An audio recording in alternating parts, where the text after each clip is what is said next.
하나님의 자녀로서 이 세상을 살아가는 우리들은 예수 그리스도의 십자가 보혈에 힘입어 모두 새로운 피조물이 되었습니다.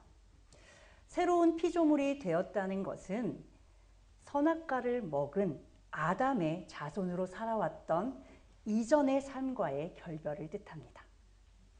과거의 죄된 삶과 구별되어 새롭게 변화된 영적 존재로서 이제는 예수 그리스도를 구주로 믿고 그 가르침을 따르며 삶을 살아야 한다는 의미입니다.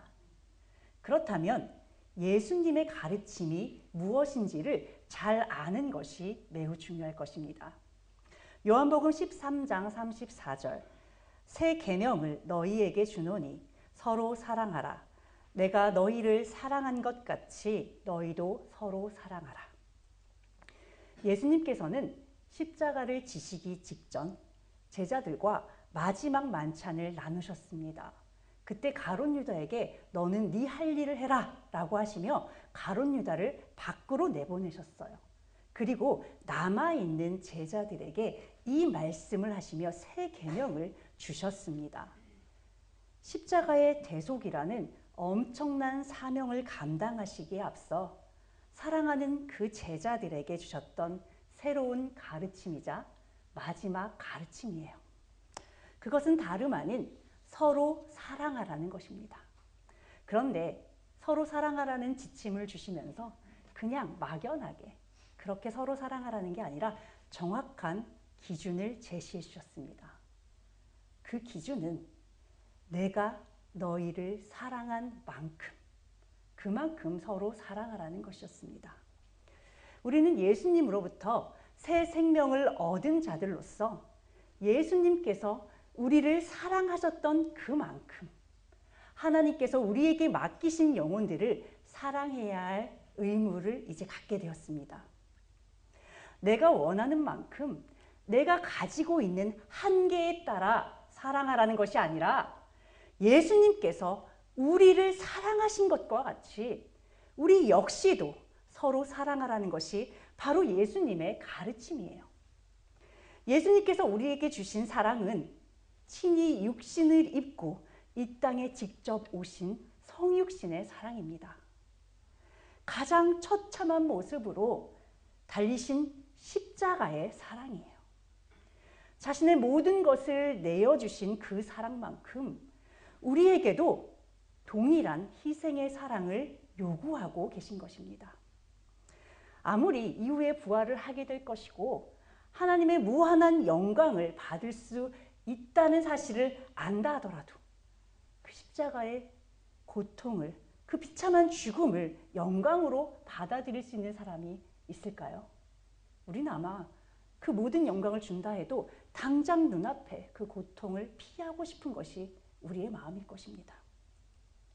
예수님조차도 십자가의 고통이 얼마나 괴로우셨던지 하나님께 그 고난의 잔을 옮기실 수 있거든 옮겨달라는 기도를 하십니다.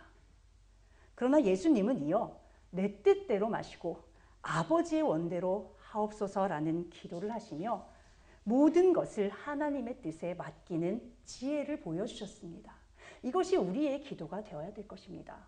인간의 연약함까지도 모든 것을 아버지께 맡기는 것이 바로 이 세상을 살아가는 연약한 우리들이 가질 수 있는 가장 큰 지혜일 것입니다. 예수님이 우리에게 주신 사랑은 자신의 의지와 연약함을 모두 내려놓는 그런 사랑이에요. 인간의 연약함에도 불구하고 오직 하나님의 뜻에 온전히 순복하심으로 온 세상에 하나님의 영광과 사랑이 드러나게 하셨습니다.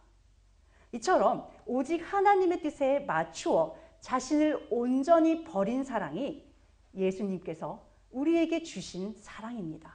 그리고 이것이야말로 우리가 서로에게 실천해야 할 사랑이기도 합니다.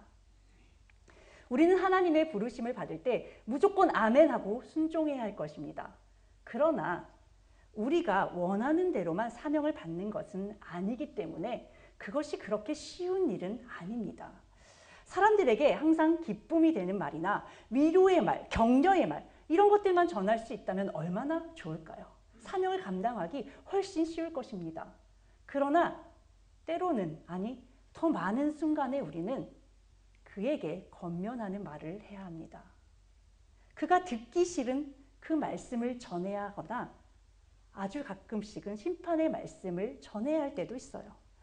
그러나 그것이 하나님의 뜻이라면 우리는 예수님처럼 내 뜻이 아닌 아버지의 뜻에 맞추어 그 사명을 감당해내야 할 것입니다. 열왕기하 9장 6절에서 7절. 예후가 일어나 집으로 들어가니 청년이 그의 머리에 기름을 부으며 그에게 이르되 이스라엘 하나님 여호와의 말씀이 내가 내게 기름을 부어 여호와의 백성 곧 이스라엘의 왕으로 삼노니 너는 내 주 아합의 집을 치라. 내가 나의 종 곧 선지자들의 피와 여호와의 종들의 피를 이세벨에게 갚아주리라. 북이스라엘의 10번째 왕인 예후는 하나님의 공의를 세우는 도구로 기름 부으심을 받았습니다. 한 나라의 왕으로 세워진다는 것, 그래서 하나님의 택함을 받는다는 것은 물론 굉장히 영광스러운 일이죠. 그러나 그에게 허락된 왕으로서의 사명은 왕궁에서의 부귀와 영화 이런 것들이 아니었어요.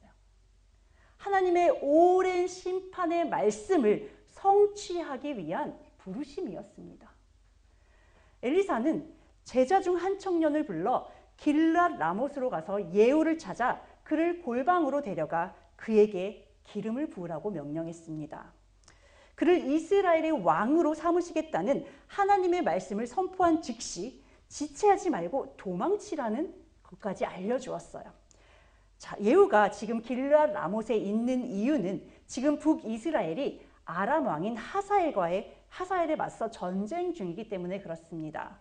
당시 왕이었던 요람은 이 전쟁 중에 아람 군사들로부터 부상을 당해서 치료를 받기 위해 지금 이스라엘 궁전으로 돌아와 있는 상태였어요. 그러니까 잠시 요람이 전쟁터에서 자리를 비운 사이에 엘리사는 그 전쟁터로 지금 자신의 제자를 예후에게 기름을 붓기 위해 보내고 있는 것입니다. 이것은 명백한 반역행위예요. 그래서 하나님의 명령에 순종하여 기름을 붓는 자도 또 기름 부음을 받는 자에게도 모두 굉장히 두렵고 부담스러운 일입니다. 그러나 엘리사의 명령을 받은 청년은 담대하게 예후와 군대 장관들이 모여있는 길랏 라못으로 향했습니다. 선지자의 제자가 군대 장관들을 찾아온 것을 막는 이가 아무도 없었다는 것을 보면 선지자의 제자들이 전장에 나가는 것은 그렇게 드문 일은 아니었던 모양입니다. 오히려 예후는 그를 보면서 자기들 가운데 누구를 찾아온 것이냐고 묻습니다. 청년이 예후 한 사람을 지목하자 예후는 청년과 함께 그 둘만 있는 공간으로 들어갔어요. 청년은 그 자리에서 예후에게 기름을 부으며 이스라엘 왕으로 세우시겠다는 하나님의 뜻을 그대로 전했습니다. 하나님의 선지자와 선량한 백성들을 죽인 죄를 이세벨과 아합에 속한 모든 가족들에게 멸절하심으로 그것을 갚으시겠다고 지금 말씀하시는 거예요. 이 모든 일을 예후에게 맡기시면서 아합의 집을 여로보암의 집과 바하사의 집과 같이 멸절하라고 명령하셨습니다. 청년이 엘리사가 명한 그대로 예후에게 기름을 붓고 하나님의 뜻을 선포한 뒤에 바로 도망을 쳤습니다. 그러자 예후와 함께 있던 장관들은 선지자의 제자를 미친 자라고 표현하면서 그 미친 자가 도대체 무슨 까닭으로 너에게 온 것이냐고 물었습니다. 선지자의 제자를 향해 미친 자라고 표현하는 것을 보면 당시 북이스라엘의 지도층이 선지자를 어떻게 대하고 있는지 그것을 엿볼 수 있습니다. 그들은 이미 영적으로 너무나도 병들어 있는 상태였어요. 그렇기 때문에 하나님의 말씀을 진리로 받아들이기보다는 나에게 불편함을 끼치는 그런 존재로 여기고 있었던 것입니다. 그러니까 그 불편함을 그대로 드러내면서 조롱 섞인 이런 말조차도 아무렇지도 않게 거침없이 표현할 수 있는 거예요. 그러나 이들은 예후가 곧바로 대답을 안 하고 이렇게 얼버무리니까 거기에 대한 호기심을 드러내며 재차 사실대로 말하라고 이렇게 말합니다. 비록 악한 시대에 살아가고 있으면서 영적으로는 매우 무뎌진 상태이긴 하지만 그들은 이미 아합의 집안에 내려진 하나님의 심판의 메시지를 들어서 알고 있습니다. 또한 아합 가문의 패역함이 계속해서 심해지고 있는 가운데 늘 이렇게 살얼음판을 걷는 것 같은 불안함을 느끼며 살아가고 있었던 거예요. 그러니까 다만 아합이 죽은 뒤에 시간이 꽤 흘렀단 말이에요. 지금 그런데도 여전히 하나님의 심판이 임할 기미가 보이지 않으니까 이들은 현실과 타협하는 것뿐입니다. 그 아합 가문에 그저 충성하며 살아가야 했던, 그렇게 해서 목숨을 부지할 수밖에 없었던 그런 상황 가운데 그들이 있었던 거예요. 그런 가운데 지금 선지자의 제자 한 명이 전쟁이 한창인 진지에 찾아와서 장군 한 명을 따로 은밀하게 만나고 돌아가는 일이 일어난 것입니다. 그들의 입장에서는 심판이 선포된 뒤 비록 오랜 시간이 지났지만 그 시간 동안 잠잠하셨던 하나님께서 무언가 아주 특별한 일을 계획하고 그것을 실천하고 계시다는 것을 감지해낸 거예요. 예후가 선지자의 제자가 자신을 왕으로 삼고 기름을 부었다는 사실을 말하자 이들의 반응은 바로 즉각 자신의 겉옷을 벗어서 그곳에 깔고 나팔을 불고 예후를 왕으로 추대하는 것이었습니다. 이 모습을 보면 하나님의 그 뜻에 즉각적으로 반응한다던가 순종했다던가 이런 것으로 보기보다는 그들의 내면에 숨겨져 있던 정치적이고 정신적인 갈등에 대한 그런 반응으로 보는 쪽이 맞습니다. 그들에게 예후의 기름 부음과 하나님의 이 방향성은, 이 뜻이 성취되는 것은 하나님의 예언이 성취되는 것이 아니라 오랜 전쟁과 부패하고 타락한 왕조의 패역함으로 너무나도 지쳐 있었단 말이에요. 그런데 그 지친 마음에 한 줄기 시원한 바람과도 같은 그런 사건이었을 것입니다. 비록 이들의 마음이 하나님을 향한 온전한 순종과 하나님의 뜻을 온전히 알았기 때문에 행한 것은 아니었습니다. 그러나 그들의 내적 동기가 어떠했던지와는 상관없이 하나님의 말씀이 정확하게 성취되고 있다는 것을 우리는 주목해야 됩니다. 우리의 동기가 선하든 그렇지 않든 하나님께서는 하나님의 역사를 행하십니다. 하나님의 역사에 동참했다고 해서 모든 이가 상급을 받고 칭찬을 받는 것이 아니라는 거예요. 이것은 하나님의 일을 최선을 다해서 참여하고 열심을 내는 성도들에게는 다소 두려운 말씀이 될 수 있습니다. 그러나 우리는 이 말씀을 명심하고 경계해야 돼요. 하나님의 일을 하는 사람들이 특히 조심해야 하는 부분이 바로 이런 지점들이에요. 우리는 분명히 하나님의 역사에 동참했고 내가 하나님의 일을 최선을 다해서 감당했다고 하지만 우리의 중심이 하나님을 향해 있느냐 그렇지 못하느냐에 따라서 우리가 상급을 받을 것이냐 버려둠을 당할 것이냐 이것을 결정하기 때문에 너무나도 중요한 문제입니다. 그러나 반대로 우리의 중심이 하나님을 향해 온전한 그 사랑하는 마음으로 바르게 세워져 있다면 어떨까요? 우리가 비록 그 하나님의 일을 감당하다가 인간적인 실수를 저지를 수 있어요. 그렇다 하더라도 하나님께서는 그 실수조차도 덮어주시고 하나님께서 다 감당을 하시면서 그를 이끌어 가실 것입니다. 고치시고 싸매시면서 우리를 끝까지 인도하시며 그 사명을 감당해낼 때까지 도와주시는 거예요. 우리가 하나님 앞에 마음의 중심을 바로 세우는 것이 이만큼이나 중요한 것입니다. 전혀 정반대의 결과를 초래할 수 있어요. 예후는 왕으로 추대된 즉시 아람 왕 하사엘을 대적하던 그 자리를 털고 일어나 이제는 곧장 요람 왕이 있는 이스라엘을 향해 나아갑니다. 요람 왕은 멀리서 한 무리가 지금 성으로 가까이 오고 있다는 파수꾼의 보고를 받았어요. 그리고 사람을 보냅니다. 그런데 두 사람을 보내도 그들이 돌아오지 않고 있어요. 근데 마침 파수꾼이 지금 성으로 오고 있는 무리가 예후와 같다라고 보고를 하는 겁니다. 그러니까 요람은 직접 예후를 맞이하기 위해서 채비를 갖추고 나아가요. 우리는 여기에서 요람의 성격이 아주 경솔하다는 것을 발견할 수 있습니다. 그는 사람을 이미 2명이나 보냈잖아요. 그런데 성 가까이에 오는 무리가 왜 성으로 오고 있는 것인지 답을 듣지 못했습니다. 그런데 파수꾼에게 예후의 무리가 오는 것 같습니다. 이렇게 보고를 받으니까 어때요? 흥분하는 거예요. 왜? 예후와 군대 장관들이 전쟁터에 있지 않고 지금 성을 향해서 오고 있다는 것은 그의 머릿속엔 딱 한 가지 이유밖에 없어요. 아, 전쟁에서 승리했구나. 지금 승리의 소식을 나에게 전해주기 위해서 저들이 오고 있구나. 이렇게 그냥 딱 생각을 해버렸다는 거예요.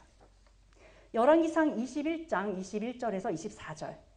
여호와의 말씀이 내가 재앙을 내려 너를 쓸어버리되 내게 속한 남자는 이스라엘 가운데의 매인자나 노인자를 다 멸할 것이요. 또 내 집이 느밧의 아들 여로보암의 집처럼 되게 하고 아히야의 아들 바하사의 집처럼 되게 하리니 이는 내가 나를 노하게 하고 이스라엘이 범죄하게 한 까닭이라 하셨고 이세벨에게 대하여도 여호와께서 말씀하여 이르시되 개들이 이스라엘 성읍 곁에서 이세벨을 먹을지라. 아합에게 속한 자로서 성읍에서 죽은 자는 개들이 먹고 들에서 죽은 자는 공중의 새가 먹으리라 하셨느니라 하니.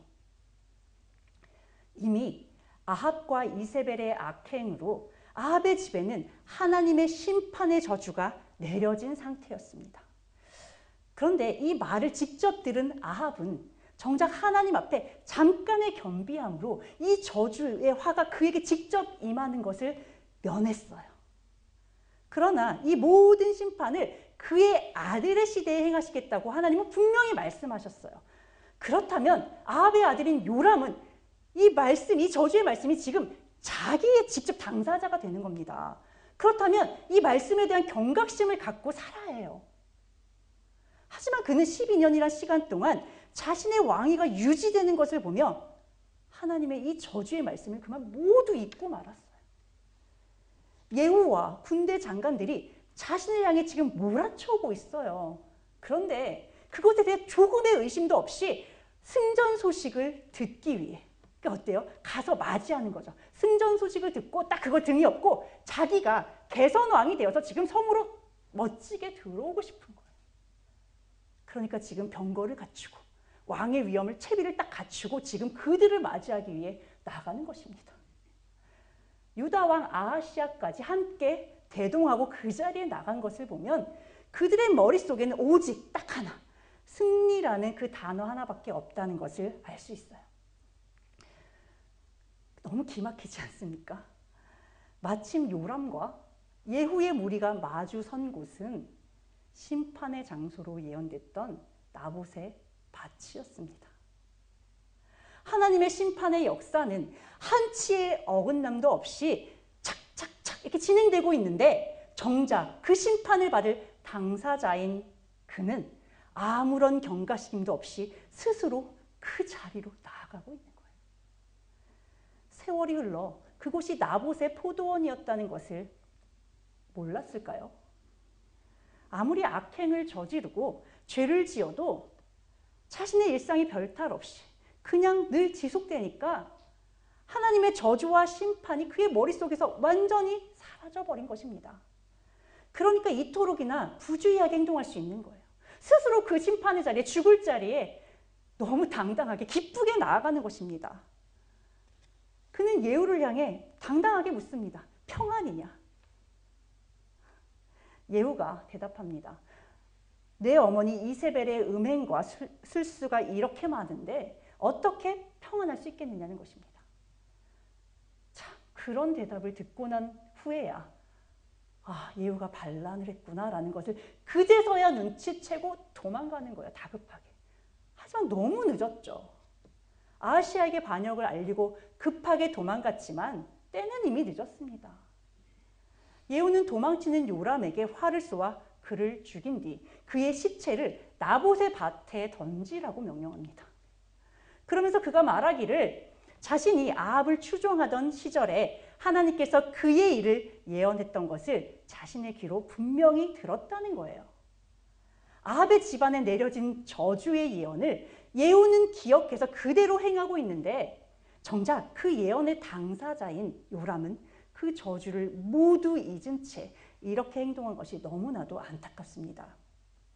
그런데 더 안타까운 것이 있습니다.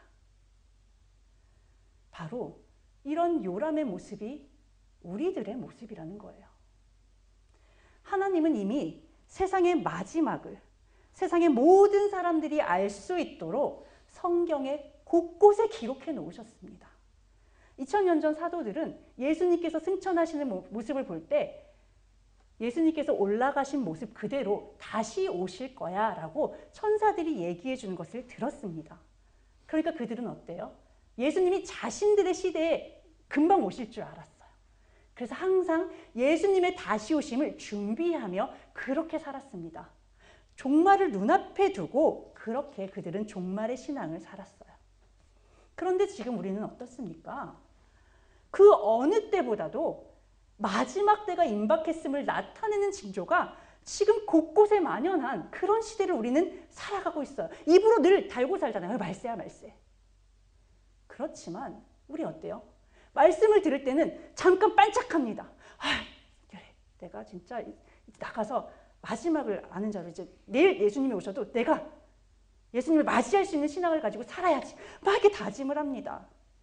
그러나 이내 하루 이틀 살아가다 보면 일상을 지나다 보면 벌써 월요일 아침만 돼도 그 생각에서 무뎌지는 것이 바로 우리의 모습이에요.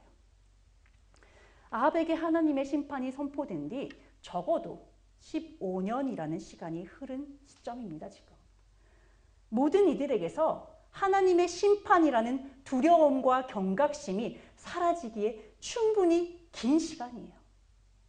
베드로후서 3장 9절 주의 약속은 어떤 이들이 더디다고 생각하는 것 같이 더딘 것이 아니라 오직 주께서는 너희를 대하여 오래 참으사 아무도 멸망하지 아니하고 다 회개하기를 원하시느니라. 2000년 전 초대교회 성도들도 예수님이 다시 오실 날을 기다리며 살았습니다. 지금 우리도 그렇죠. 그럼 그 2000년이란 시간은 분명 짧은 시간은 아닙니다.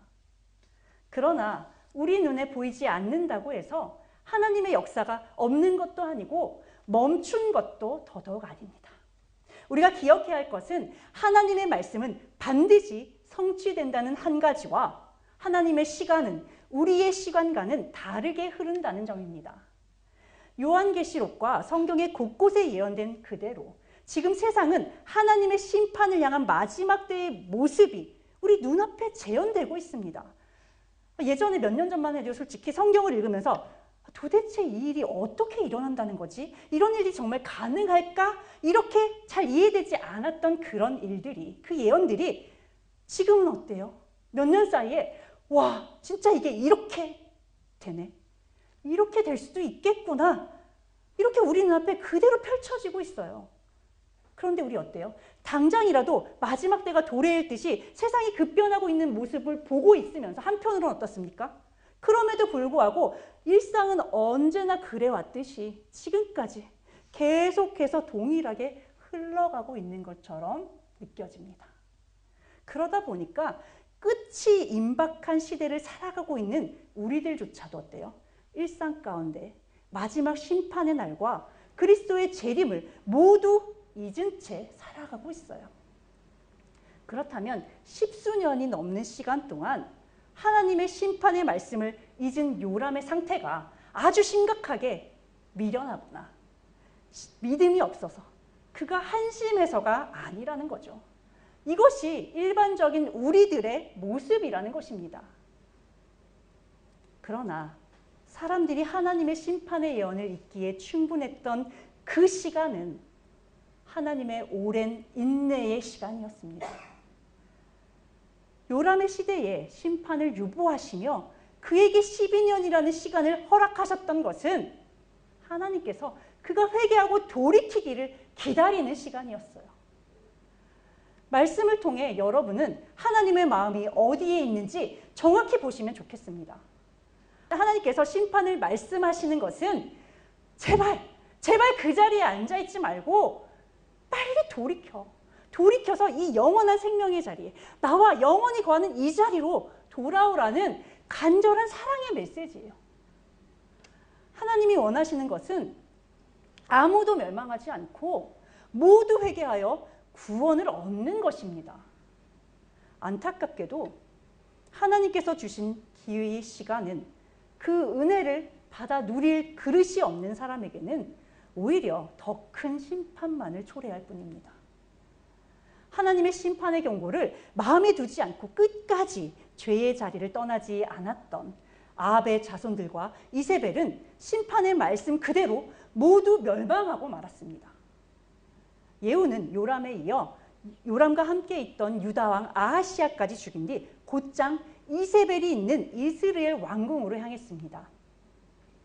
밖에서 일어난 소란을 들었을 텐데도 이 악한 여인은 눈을 그리고 머리를 꾸미고 있어요. 그리고 창밖을 태연하게 바라보면서 밖에서 일어나는 소란을 지켜보고 있는 것입니다. 정말 이렇게 담대하니까 그런 악행을 지으면서도 하나님 앞에 눈 하나 깜짝하지 않을 수 있나 봐요. 태연하게 자신을 꾸민 채 예후를 향해서 조롱 섞인 인사를 건네죠. 주인을 죽인 너 시므리여 평안하냐. 시므리는 북이스라엘의 5번째 왕입니다. 우리 예전에 배웠는데 기억을 한번 되살려 보세요. 2번째 왕조였던 바하사의 왕조를 무너뜨리고 왕이 된 사람이에요. 그러니까 여로보암 왕조 밑에 이렇게 표시를 해놓은 게 반란을 일으키고 왕이 된 사건들입니다. 그의 반란은 바하사의 집안에 내려진 하나님의 심판의 그 말씀을 성취하는 것이었지만 당시 시므리의 반란은 당시의 권력층에게는 호응을 받지 못했던 것 같습니다. 오히려 사람들은 시므리가 모바나의 왕을 죽였다는 말을 듣고 당시 군대 지휘관인 오므리를 그들의 왕으로 추대했습니다. 그래서 그는 왕위에 오른 지 단 7일 만에 오므리가 성을 공격할 때 자신의 왕궁을 불사르고 그 속에서 자기도 스스로 생을 마감했습니다.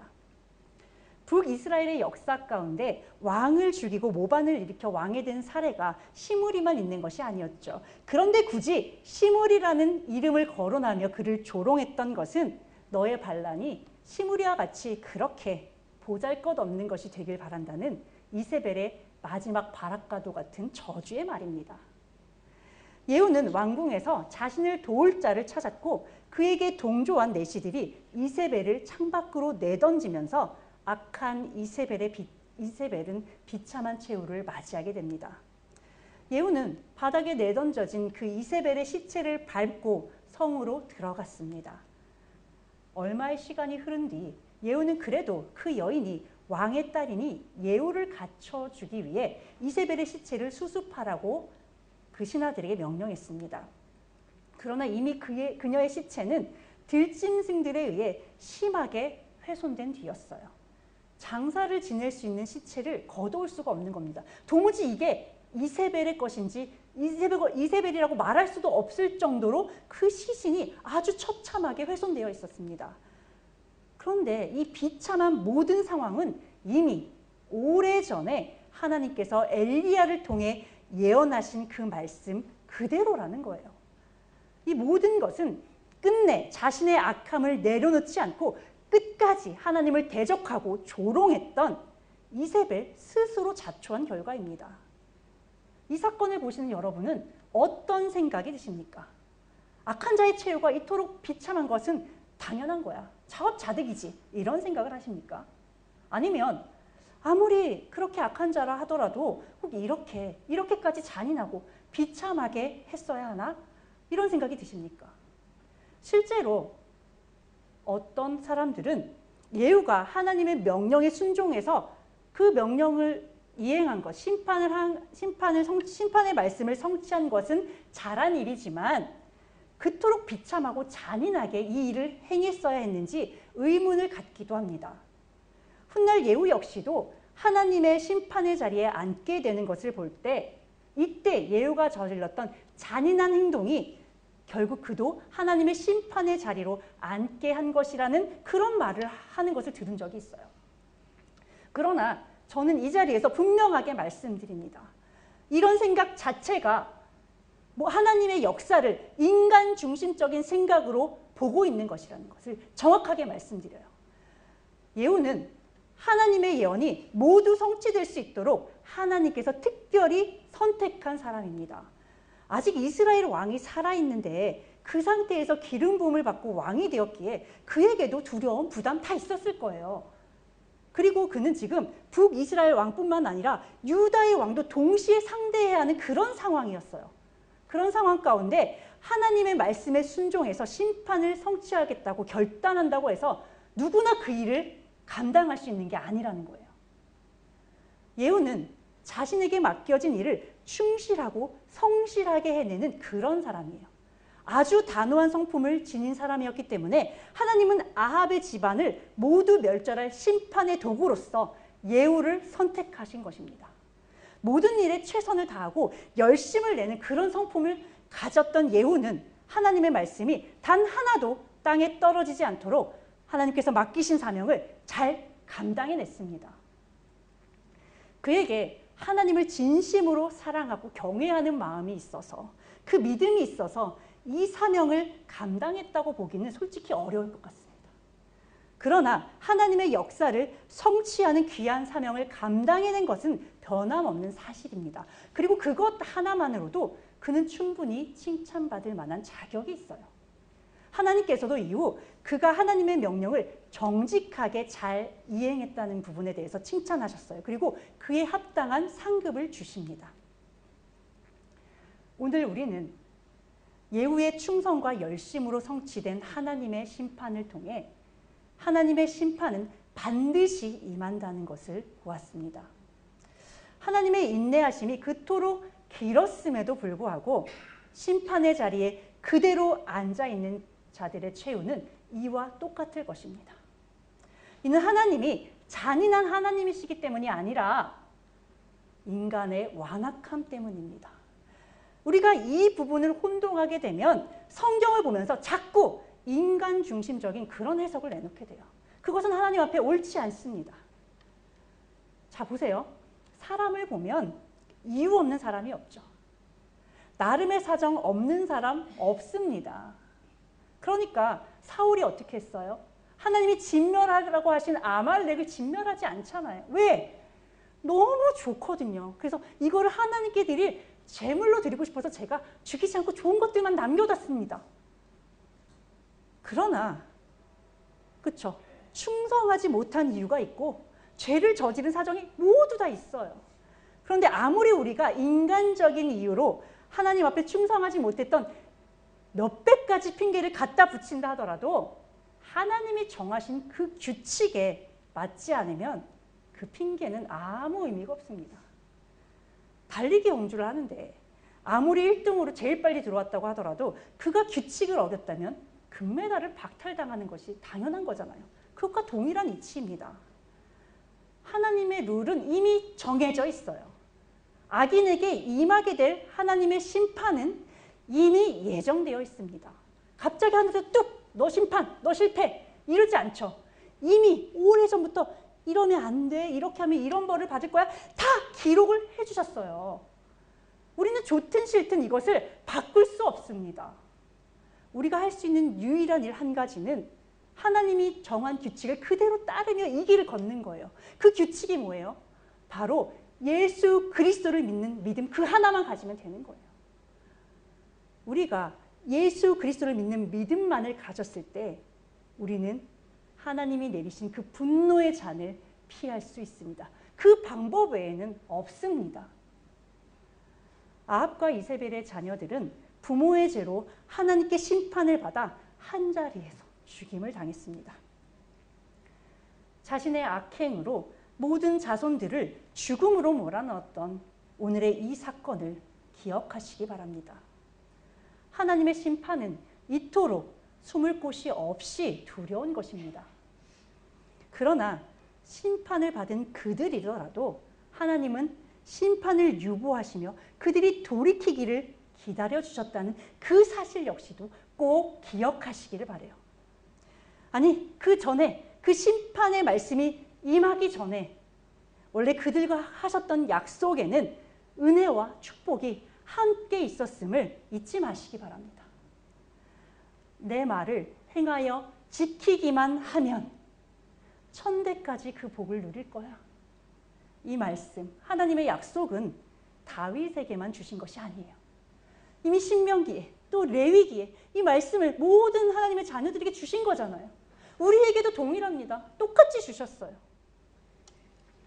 베드로후서 3장 13절 우리는 그의 약속대로 의가 있는 곳인 새 하늘과 새 땅을 바라보도다. 아합의 집안에 임할 심판이 예후를 통해 시작된 것처럼 세상의 마지막 심판은 성경에 기록된 그대로 예수 그리스도를 통해 시작될 것입니다.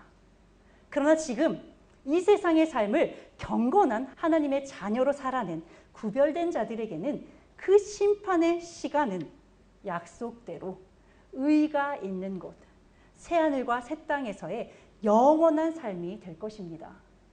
그러므로 지금 우리에게 말씀으로 돌이킬 기회가 주어졌을 때 마음 가득한 근심이나 의심, 또 불만과 혈기를 내려놓으시기를 바라요. 오직 하나님만을 바라보시기를 부탁드립니다. 이미 진리의 말씀과 그 진리로 가는, 구원의 길로 가는 길을 모두 알고 계시지 않습니까? 그런 여러분은 하나님의 일에는 예후와 같이 충성하시어 세상을 향한 마음을 단번에 잘라내시기를 바랍니다. 하나님의 심판이 반드시 이루어짐을 이미 알고 계시는 여러분은 눈에 보이지 않아도 반드시 임할 하나님의 역사를 소망하며 끝까지 믿음을 지키시기를 바랍니다. 예수 그리스도가 다시 오시는 그날에 함께 기쁨의 찬양을 부르시는 여러분과 제가 되기를 간절히 소망합니다. 기도하고 마치겠습니다. 사랑과 은혜가 충만하신 하나님 아버지, 하나님의 말씀은 모두가 성취된다는 엄중한 현실을 마주하게 됩니다. 그러나 성도들에게 이 사실이 두려움이 아닌 축복으로 기억되는 것은 하나님의 심판의 말씀도 성취되지만 하나님의 축복 역시도 반드시 성취됨을 믿기 때문입니다. 하나님의 말씀이 하나도 남김없이 성취되는 것은 끝까지 돌이키지 않는 자들에게는 두려운 말씀이지만 그것을 믿는 자들에게는 소망의 말씀이고 위로의 말씀임을 믿습니다. 저희들은 하나님의 말씀을 바로 알고 믿음으로 지키고 행하여 하나님 앞에 오직 축복을 받는 자녀로 살게 하여 주시옵소서. 비록 어두운 가운데 하나님의 말씀을 지키며 구별된 자로 살아가는 것이 점점 더 어려워지는 시대이지만 저희들 시대나 상황을 핑계 삼지 않기를 원합니다. 도리어 그러하기에 어떤 상황에서도 어떤 사람들과 함께 있더라도 저희의 중심에 오직 예수 그리스도의 십자가를 세워 어두운 세상을 밝히고 영원히 죽을 자를 주님 앞으로 인도하는 주님의 거룩한 일꾼으로 서길 소망합니다. 받은 말씀대로 삶을 살아내기 위해 애쓰고 수고하는 성도들을 친히 위로하여 주시고 고단한 삶 가운데 함께해 주시어 또다시 한 주를 살아갈 힘을 허락하여 주시옵소서. 한 주간의 삶 가운데 하나님의 임재하심을 경험하길 간절히 소망하며 예수 그리스도의 이름으로 기도드립니다. 아멘.